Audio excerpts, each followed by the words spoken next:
मित्रों नमस्कार। मित्रों आज एक बार पुनः काशी एक रहस्य की इस श्रृंखला में मैं आप लोगों के साथ काशी में द्वादश आदित्य के विषय पर चर्चा करूंगा, जिस पर प्रकाश डालने के लिए हमारे साथ उपस्थित हैं प्रोफेसर माधव जनार्दन रटाटे जी। गुरुदेव प्रणाम। प्रणाम। गुरुदेव, आपसे मैं जानना चाहूंगा कि काशी में द्वादश आदित्य की परंपरा का क्या ऐतिहासिक और धार्मिक महत्व है। काशी खंड में जी जो स्कंद पुराण के अंतर्गत है जी उसमें यह कथा आती है कि एक बार काशी में दिवोदास नाम का एक राजा, उसका शासन चला जी और उस राजा का जब शासन चला तो उसने पहले ही यह कहा था कि मेरे राज्य में सारे देवी देवता काशी से बाहर हो जाएं। उसी क्रम में सभी को बाहर जाना पड़ा। भगवान को भी सूक्ष्म रूप से तो भगवान यहीं रहे, लेकिन स्थूल रूप से मंदराचल पर जाना पड़ा। फिर जब राजा दिवोदास का उच्चाटन करने के लिए, यानी उसको काशी से हटाने के लिए भगवान शिव ने अपने अनेक गणों को भेजा। उनमें उसी क्रम में काशी में अनेक गण आए, अनेक योगिनियाँ आई, गणेश जी आए और उसी क्रम में 12 आदित्य यानी सूर्य देव, वो भी यहाँ पर, आदित्य का मतलब है सूर्य, वो भी यहाँ पर काशी में शिव जी के द्वारा भेजे गए। और राजा दिवोदास का उच्चाटन करने के लिए भगवान सूर्य जब काशी में आए तो यहाँ आकर के वो 12 जगह पर प्रतिष्ठित हो गए। क्योंकि भगवान सूर्य कश्यप और अदिति के पुत्र हैं, उनकी माता का नाम अदिति है, इसलिए भगवान का नाम आदित्य भी है और वे 12 रूपों में 12 जगह पर इस काशी में तभी से प्रतिष्ठित हैं। तो गुरुदेव आगे मैं आपसे जानना चाहूंगा कि द्वादश आदित्य की अवधारणा का उल्लेख किन किन ग्रंथों में मिलता है। जो भी ग्रंथ काशी का वर्णन करते हैं जी, जैसे स्कंद पुराण का काशी खंड, लिंग पुराण, इसी प्रकार से काशी केदार महात्म्य, गुरु चरित्र, इन सभी ग्रंथों में 12 आदित्य यानी द्वादशादित्य का उल्लेख मिलता है। गुरुदेव क्या ये 12 आदित्य वास्तव में 12 अलग अलग सूर्य देव हैं या इनका प्रतीकात्मक कुछ महत्व है। भगवान सूर्य के ही ये 12 रूप हैं जी, और 12 रूपों में भगवान यहाँ प्रतिष्ठित हुए हैं। क्योंकि 12 राशियां भी होती हैं जी और 12 महीने भी होते हैं, इसलिए इनका संबंध उन राशियों से और उन मासों से भगवान सूर्य का संबंध है जी। और उन रूपों में, उन रूपों में 12 रूपों में भगवान यहाँ प्रतिष्ठित हुए हैं। इनका प्रतीकात्मक जो आपने बात किया, तो निश्चित रूप से इनका प्रतीकात्मक अर्थ भी है, क्योंकि भगवान सूर्य का की कहीं मूर्ति हमको दिखाई नहीं देती। गोलाकार रूप में भगवान का विग्रह, जहाँ भी सूर्य नारायण है 12 आदित्य के रूप में, हर जगह वो गोलाकार विग्रह ही दिखाई देता है, मूर्ति रूप में भगवान कहीं दिखाई नहीं देते। तो उनका निश्चित रूप से प्रतीकात्मक स्वरूप है। जैसे भगवान शिव लिंग रूप में रहते हैं, वैसे सूर्य गोलाकार रूप में उनका विग्रह रहता है। गुरुदेव काशी में स्थित द्वादश आदित्य मंदिरों के नाम और स्थान कौन कौन से हैं। काशी में 12 आदित्य जो अपने काशी खंड के अनुसार जो उनका क्रम वर्णित है, उस क्रम के अनुसार यदि हम लोग चले तो लोलार्कादित्य, उत्तरार्कादित्य, सांबादित्य, द्रुपदादित्य, फिर मयूखादित्य, खगोलकादित्य, अरुणादित्य, वृद्धादित्य, केशवादित्य, विमलादित्य, गंगादित्य और यमादित्य, इस प्रकार से ये 12 आदित्य काशी खंड के स्कंद पुराण के अनुसार ये 12 आदित्य उन स्थानों पर प्रतिष्ठित हुए हैं और इनकी सबकी अलग अलग कथाएं काशी खंड में सबकी दी हुई हैं। जगह गुरुदेव कहाँ कहाँ ये? तो ये जो 12 आदित्य हैं जिनका अभी मैंने नाम उल्लेख किया, ये क्रम से हमारे काशी में विविध स्थलों पर प्रतिष्ठित हैं। जैसे पहला मैंने नाम लिया लोलार्कादित्य का, 80 के पास में लोलार्क कुंड है, बहुत ही सुप्रसिद्ध कुंड है, जहाँ पर ललही छठ का मेला भी लगता है और उस कुंड का जीर्णोद्धार रानी भवानी ने किया हुआ है। उसी कुंड के तट पर भगवान सूर्यदेव लोलार्कादित्य नाम से प्रतिष्ठित हैं और इनकी जो कथा आती है काशी खंड में, उसके अनुसार ये बताया गया कि जब भगवान सूर्य काशी की को आने के लिए जब निकले तो उनका मन बहुत चंचल हो गया। संस्कृत में लोल शब्द का अर्थ होता है चंचल। तो यहाँ आने के लिए अत्यंत उत्कंठित मन हुआ, अत्यंत चंचल मन हुआ, इसलिए यहाँ आकर के उनका एक नाम लोलार्क ऐसा हो गया। एक और कथा आती है वामन पुराण में आती है, उसमें बतलाया गया है कि एक बार विद्युन्माली नाम का एक शिवभक्त दैत्य था, जिसने कि भगवान शिव की कृपा से एक ऐसा विमान प्राप्त किया जो कि विमान सूर्य के समान ही तेजोमय था। उस विमान को लेकर के जब वो निकलता था तो रात के समय भी दिन हो जाता था, ऐसा वहां वर्णन है, क्योंकि ऐसा सूर्य के समान ही वो विमान था।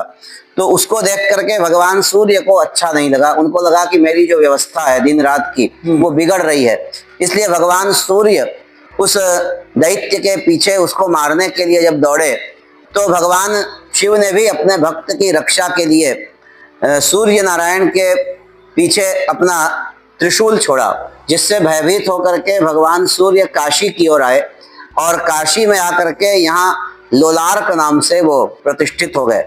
तो इस प्रकार से दो कथाएं हमको प्राप्त होती हैं। काशी में जो लोलार्कादित्य का जो स्थान है, जो बावड़ी है, बहुत ही सुंदर बावड़ी रानी भवानी के द्वारा बनाई गई है, निश्चित रूप से उसका सभी को दर्शन करना चाहिए। उसके बाद उत्तरार्कादित्य है दूसरे क्रम में। तो उत्तरार्कादित्य ये बकरिया कुंड नाम का क्षेत्र है। अलईपुरा से जब आप जीटी रोड से जब अंदर प्रवेश करें तो अलईपुरा नाम का क्षेत्र है, वहां पर भगवान उत्तरार्क नाम से प्रतिष्ठित हैं।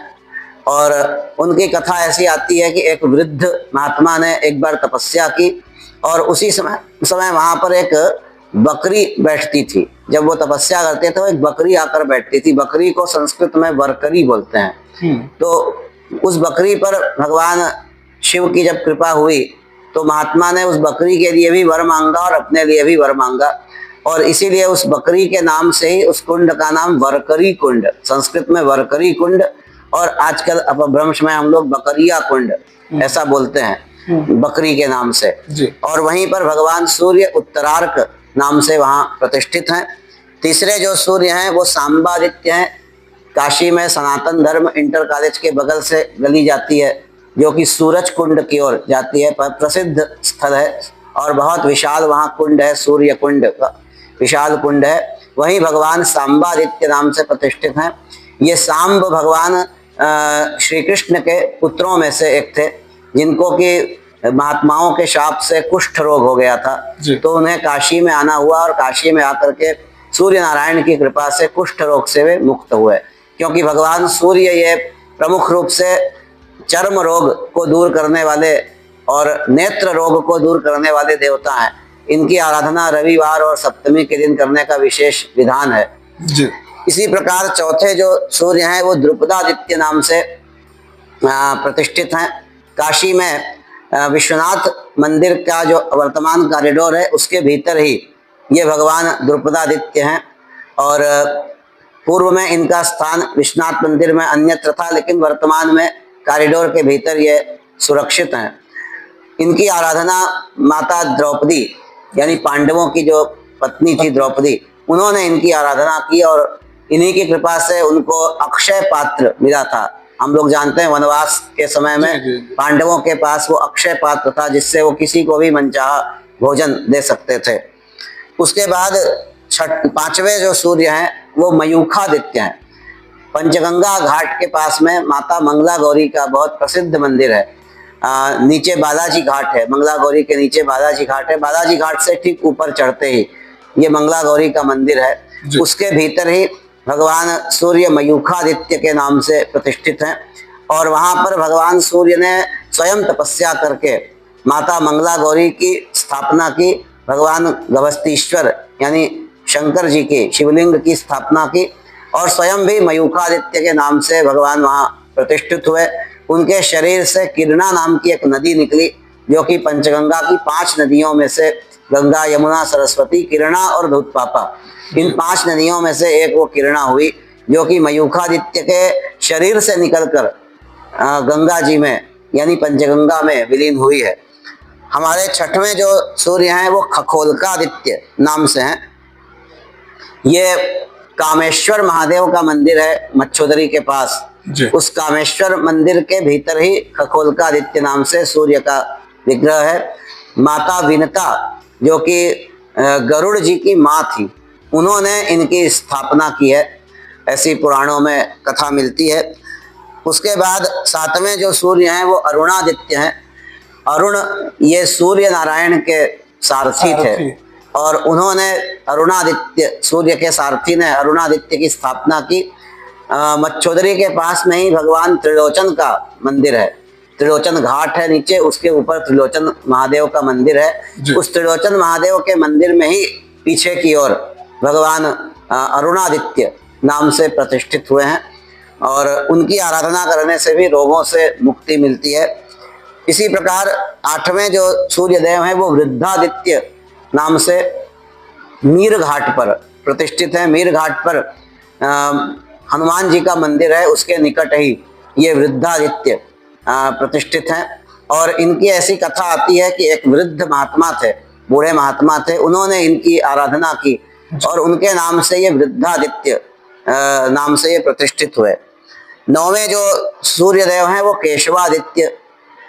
इनका जो स्थान है वो आदिकेशव का जो मंदिर है राजघाट से आगे, आदिकेशव के मंदिर में ही नीचे केशवादित्य का स्थान है और मंदिर में ऊपर भगवान के आदिकेशव का जो विग्रह है उनके बगल में भी केशवादित्य का एक स्थान है। वहाँ दो स्थान हमको देखने में आते हैं, आदिकेशव के ठीक बगल में और एक उनके सामने नीचे जाकर। तो ये केशवादित्य की स्थापना भगवान केशव यानी भगवान विष्णु इनके द्वारा की गई, इसलिए इनका नाम केशवादित्य हुआ। 10वें जो सूर्य हैं वो विमलादित्य नाम से जंगमबाड़ी के पास खारी कुआं क्षेत्र है, वहाँ D35/273 में प्रतिष्ठित हैं। और इनकी ऐसी कथा आती है कि इनकी कृपा से विमल नाम का एक क्षत्रिय था, वो कुष्ठादि रोगों से ग्रस्त था, लेकिन सूर्य की कृपा से वो मुक्त हो गया, इसलिए इनका नाम विमलादित्य ऐसा हुआ है। उसके बाद 11वें जो सूर्यदेव हैं वो गंगादित्य नाम से ललिता घाट पर प्रतिष्ठित हैं। जैसा कि इनके नाम से ही स्पष्ट है कि माता गंगा के द्वारा ये स्थापित सूर्यदेव हैं। ललिता घाट पर, बिल्कुल जो ललिता घाट है उसके ठीक ऊपर ये गंगादित्य, ललिता देवी का वहाँ मंदिर है और गंगा देवी का भी मंदिर है। वहीं पर काशी देवी का भी मंदिर है, वहीं पर वहाँ पर ये गंगादित्य नाम से भगवान सूर्य प्रतिष्ठित हैं। और 12वें जो सूर्य हैं वो संगटा घाट पर CK 7/174 पर प्रतिष्ठित हैं। इनका नाम यमादित्य है। इनकी स्थापना भगवान यमराज ने स्वयं की है और ये संगटा घाट से जब हम नीचे उतरते हैं तो सीढ़ियों पर ही इनका मंदिर है। इनकी कृपा से सभी प्रकार की बाधाएं दूर होती हैं, मुख्य रूप से यमराज का भय नहीं होता। तो इस प्रकार से ये 12 आदित्य काशी में अलग अलग जगहों पर प्रतिष्ठित है। गुरुदेव, आगे मैं आपसे जानना चाहूंगा कि क्या इन सभी आदित्य मंदिरों का कोई विशिष्ट भौगोलिक क्रम या मंडल है? जी, निश्चित रूप से है जी, क्योंकि इनका संबंध 12 राशियों से है, 12 महीनों से है, इसलिए भगवान सूर्य जहाँ जहाँ प्रतिष्ठित हुए हैं 12 जगहों पर उनका निश्चित रूप से एक ज्यामितीय एक रेखा चित्र बनता है और भौगोलिक महत्व इनका निश्चित रूप से है। उस पर अध्ययन अभी और चल रहा है और कुछ लोगों ने उस पर अध्ययन किया भी है, उनके ज्यामितीय स्वरूप पर कुछ विद्वानों ने अध्ययन किया है और आगे भी अध्ययन इस पर चल रहा है। गुरुदेव, क्या ये मंदिर आज भी सक्रिय हैं या इनमें से कुछ अब लुप्त है या जीर्ण अवस्था में है? 12 आदित्य के सभी मंदिर अभी सक्रिय हैं और सभी के सभी उपलब्ध भी हैं। केवल द्रौपदादित्य का जो मंदिर था वो काशी विश्वनाथ कॉरिडोर का जब निर्माण हुआ तो उस समय वो कुछ दिनों के लिए वो विकास की अवस्था में होने से वो हमारे लिए दर्शनीय नहीं था, लेकिन अभी फिर से वो अपने जगह के निकट ही, जहाँ उसका मूल स्थान था उसके निकट ही वो पुनः प्रतिष्ठित है। तो इसलिए सभी के सभी जो मंदिर हैं वो अपने अपने जगह पर प्रतिष्ठित हैं और बहुत अधिक जीर्ण अवस्था में कोई मंदिर इस समय नहीं है। गुरुदेव, काशी में द्वादश आदित्य की उपासना किस प्रकार की जाती है? काशी में भगवान सूर्य की जो आराधना है, जैसा पहले भी मैंने बताया कि सूर्य देव ये रोगों को दूर करने वाले देवता हैं। रोगों में भी मुख्य रूप से चर्म रोग और नेत्र रोग, इसको दूर करने के लिए भगवान सूर्य की आराधना हम लोग करते हैं। विशेष रूप से सप्तमी तिथि और रविवार, जो कि भगवान सूर्य का विशेष दिन है, क्योंकि हम लोग जानते हैं डाला छठ का जो व्रत आता है कार्तिक में, ये भी षष्ठी और सप्तमी को ये व्रत होता है। सप्तमी को ही इसकी पूर्णता होती है, क्योंकि सप्तमी तिथि भगवान सूर्य को विशेष प्रिय है। इसलिए सप्तमी के दिन और उस रविवार यदि हो जाए तो उसको रवि सप्तमी बोलते हैं। रविवार के दिन यदि सप्तमी आ जाए तो उसका और अधिक महत्व होता है। सूर्य नारायण की कृपा के लिए लोग कुंड में स्नान करते हैं। जहाँ जहाँ सूर्य है वहाँ वहाँ कुंड भी है उनके निकट, तो उस कुंड में स्नान करते हैं, दान धर्म करते हैं और सूर्य की आराधना करते हैं। काशी में इसी प्रकार से भगवान सूर्य की आराधना चलती है। गुरुदेव, क्या कोई विशेष व्रत या पर्व इनसे जुड़ा है? सूर्य नारायण से जुड़े हुए प्रमुख पर्वों में एक तो डाला छठ का पर्व है, जो कि कार्तिक में आता है, और काशी में भी बहुत विस्तार से, बहुत धूमधाम से ये पर्व मनाया जाता है। इसी प्रकार लोलार्क कुंड पर ललही छठ का उत्सव होता है, वह भी भाद्रपद मास में आता है। पुत्र प्राप्ति के लिए लोग वहाँ स्नान करते हैं और निश्चित रूप से उन्हें उसका फल भी प्राप्त होता है। तो इस प्रकार के पर्व समय समय पर हमारे यहाँ सूर्य नारायण के मनाए जाते हैं। गुरुदेव, क्या आदित्य उपासना का संबंध किसी विशेष संक्रांति, ऋतु या पंचांग तिथि से जुड़ा है? जी बिल्कुल जुड़ा है, क्योंकि 12 महीनों में 12 संक्रांतियां आती हैं जी, और हर एक संक्रांति का संबंध भगवान सूर्य से ही है जी। क्योंकि संक्रांति का मतलब ही है कि भगवान सूर्य का एक राशि से दूसरी राशि में प्रवेश करना। तो हर संक्रांति को सूर्य नारायण की आराधना, उनके निमित्त स्नान दान करने का विशेष महत्व है। हम लोग प्रमुख रूप से मकर संक्रांति ही जानते हैं या कर्क संक्रांति जानते हैं, लेकिन हर एक संक्रांति का सूर्य नारायण के लिए महत्व है। इसी प्रकार सप्तमी तिथि का महत्व है। हर महीने में जो सप्तमी आती है उनका महत्व है।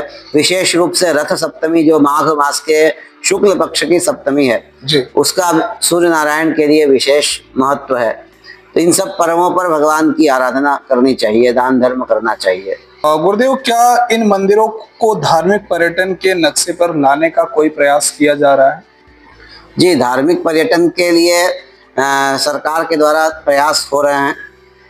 क्योंकि काशी इस समय हमारे आदरणीय प्रधानमंत्री का संसदीय क्षेत्र है जी, इसलिए काशी में जितने भी धार्मिक स्थल हैं, जो भी पौराणिक तीर्थ हैं, उनका कार्य, उनको विकसित करने का कार्य, उनके प्रचार प्रसार का कार्य चल रहा है। ये जो 12 आदित्य हैं, इनमें हर एक आदित्य पर इस समय शिलालेख लगा हुआ है।